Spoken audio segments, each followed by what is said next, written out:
कौन हमारा रहला पर राजधानी हिला तोरा कहला बोली कौन हमारा रहला पर राजधानी हिला तोरा कहला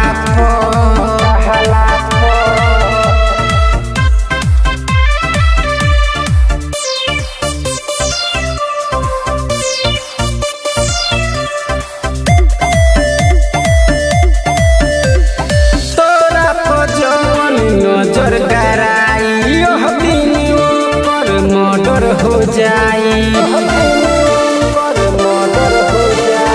तोरा पजवन नजर कराई दिन पर मर्डर हो जाई डिग जब कहीं पड़ेला देखी के सभे डरेला भारी पड़ेला नहला नहला बोली कौन हमारा रहला राजधानी हिला तोरा कहला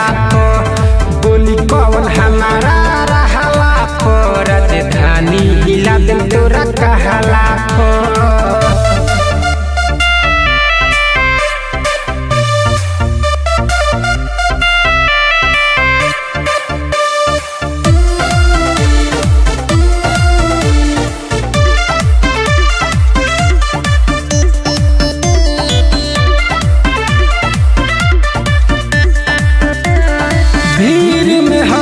चलनी अकेला लेके घूमे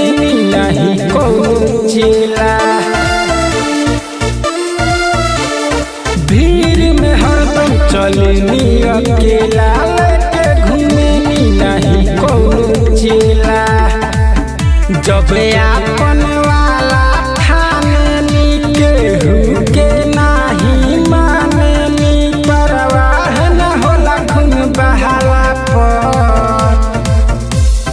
डर न हमारा रहला